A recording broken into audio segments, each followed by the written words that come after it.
She calls me day and night. I'm sorry, girl, you just don't make me feel right. I never meant to make you cry, you were right.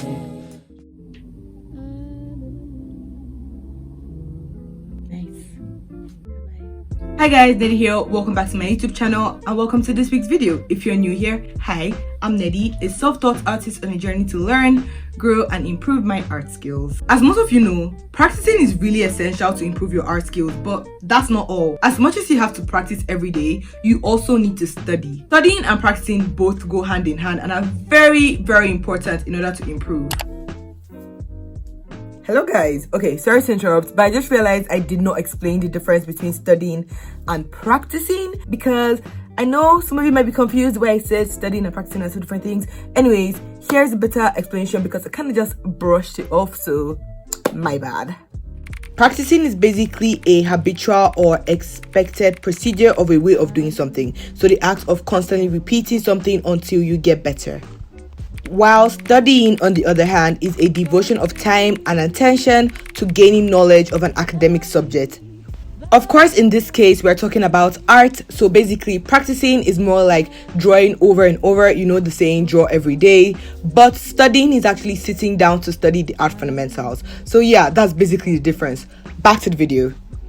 When I say studying, I don't mean aimlessly drawing circles and spheres without any goal or any aim in mind. No, that's not it. I mean actually studying the kind of stuff they teach you in art school. But of course, not all of us can attend art schools for various personal reasons. And in order to get all that knowledge without actually going to art school, you need to teach yourself everything. Now, this can be very daunting, especially to the beginners. Where do I start? How do I go about it? What even is the art fundamentals? First of all, I need you to chill. Take deep breaths. You good? You sure? Good. Like I said, I'm a self-taught artist, and for a while now I've picked up a few tricks here and there that can help make this whole daunting process maybe the teentiest bit easier. At least it did for me. So today I'll be sharing with you guys my top tips for any self-taught artist, and maybe, just maybe, it can help take off all that pressure. Just a quick heads up though, I do have an entire video talking about how I studied the art fundamentals. That video focuses more on breaking down topics, so if you're interested, I'll link that here. I'll link that somewhere and in the descriptions below as well, so you can go check that out. But in this video, I'll majorly be talking about things that you can do to help that whole study process and make yourself feel like you're in art school basically. But before we start, I'd like to clarify two major things. Number one, all the tips I'll be mentioning in this video are things that helped me out and I picked up along the way. There are no guaranteed tips to like helping you improve overnight. That's not possible. You still need to put in a lot of hard work, and these might not work for everyone depending on their circumstances, interests, priorities. It could vary. But I am sharing these videos for people that would like to try these tips and maybe it would be of help. Number two, I'd like to give my personal opinion on this whole self-taught artist thing. Personally, I believe no artist is 100% self-taught. We all learn from books and videos created by people, and that automatically makes us their students. So when I use the term self-taught, I think of it as someone who doesn't have formal training. I believe these tips can work for anyone, whether you're in art school or not. This will definitely help you during your personal practice. Now, on to the video. First tip I have for you is to create a study workflow. A very common problem with artists trying to study the art fundamentals is that they find themselves studying all these irrelevant, aimless, pointless things and they don't even notice. Trust me, I've been there. This keeps happening over and over until one day you realize all you've been doing is jumping aimlessly from topic to topic without having a final destination in mind or even tracking your progress at all. I find like having a fixed workflow acts like a structure that can guide you when you want to do studies. This will help you avoid aimlessly studying topics that aren't relevant to what you need to study at that moment. And for a quick example, here is my study workflow. The workflow can of course change depending on your priorities. Just remember to keep it flexible and make it tailored for you, because of course at the end of the day it's all about your improvements. Don't forget, it's here to guide you and not confine you. So you got your workflow all set up. What's next? There's so many topics to deal with. How the heck do I know where to start? This next tip is something that I'm really surprised most people don't know about. Like, I'm absolutely surprised. Like I said in the beginning of this video, the only difference from someone who is self-taught and someone who is not is the formal training. But that's no problem, because you see, if you can't go to art school, then you have to bring art school to you. Literally. A lot of art schools have their curriculums posted on their websites, and I haven't seen, don't quote me on this, but I literally haven't seen where it's illegal for you to go to that website, save the curriculums, and use them as a personal guideline for your scheme of work. Big brain energy, right there. The benefit to all this is that the school has literally structured it in a way that's best for you from beginner all the way up. They've literally done all the hard work for you. Now all that's left for you to do is tweak it to your preference, and there you have it. A well-structured list of topics for you to study. Genius. My next tip for you is to have a study sketchbook. Now this is a sketchbook that is dedicated only for your studies. The main reason why I advise this is because having a study sketchbook kind of helps you get in the mindset of studying whenever you open it. It can also serve as an archive for you to see your growth and for you to reference back on whenever you forget something, or maybe you just want to refresh your knowledge. Either way, having a dedicated sketchbook for your studies is really beneficial, and it can really make the process way easier. Plus, let me tell you something, flipping through your art book that is dedicated only for studies is the most aesthetically pleasing, you know, like it looks like some Leonardo da Vinci kind of thing. Chef's kiss. So without further ado, let me introduce you to my good friend Athena. Athena is basically a Canson sketchbook that I use as my study sketchbook. I mainly use this sketchbook for the more practical things, so when I'm studying anatomy or something related to that.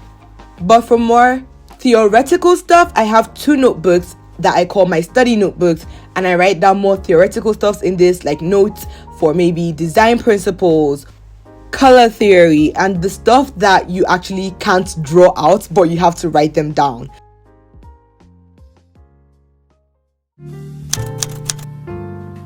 Now this tip is for anyone who enjoys studying using educational art books, which, by the way, if you don't, you should if you have the privilege to. There are lots and lots of different art books out there for various topics, but regardless of the art books, I just have one thing to tell you. Always remember, not read, but study. Now, I know that sounds a bit trippy, but hear me out. Just listen. Reading a book doesn't take that long at all. All you literally have to do is read from chapter to chapter and you're done. A few pages, that fast. But when you actually study a book, now that's a different topic entirely. It takes much longer time because you're trying to understand every single thing you read. This might make you spend more than one day on one page just trying to understand every single thing on that page. You have to remember that we're actually trying to learn something here. We're not just reading the book just because. And just like learning anything new, this will definitely take time. So you really have to dedicate your time into studying the book. For me, I try not to rush. I try my best not to rush. That's a tongue twister for me. For me, I try my very best not to rush through the book. When I read a chapter and find something new, I ask myself questions. Why is this so? What should I do next? Why does this happen? Then I try to rephrase everything in my own words, making it simpler and simpler that I can literally explain it to a toddler. I do have an art books video, but that focuses generally on all my art books. But if you guys are interested, I will make a video talking about my favorite educational art books, because honestly guys, I absolutely love studying with art books. That's my favorite form of studying art fundamentals. So yeah, if you're interested, just comment below and I'll get to it. And of course, I saved the most important tips for last because your girl has to get that watch time. But anyways, the last tip I have to give you is to make sure you're setting achievable goals. As artists, we have a lot, and I mean a lot, to learn before we can reach that level of professionalism that we want to get to. This means that just setting ordinary goals, that's not enough. We need to set achievable goals. Achievable. This honestly truly was the breaking point for me. I always used to set goals that were not achievable or were very much aimless, and in fact I would set the most unachievable goals that I literally couldn't achieve, even if you gave me $1,000 to do it. You literally have to change your mindset. You have to accept that some things that you want can't be achieved until you reach a certain level. And in order to get there, you have to put in a lot of work. Another important thing is you have to be true to yourself. In order to set achievable goals, you have to tell yourself the honest truth. Judge yourself right on the spot, because it's really important in order for you to know how far you are from your destination. Once you've done that, you can take all these tips I've mentioned in the video, and trust me, things are going to change. I'll leave a Dropbox link in the description with a bunch of questions I asked myself when I was trying to set my goals. If you're interested, you can download it and use it as a guideline while setting yours. Just remember that everyone is different. Don't feel bad if your answers make you realize you're so far away from your goal. It's fine. Use that as a motivation, as a drive to keep pushing forward until you finally achieve it, because trust me, it's gonna feel so good. And with that, guys, I've given you 5 tips that has helped me as a self-taught artist. I make a lot of videos on this channel focusing on how important it is to have fun and be joyful while you create, and to prioritize that over all else.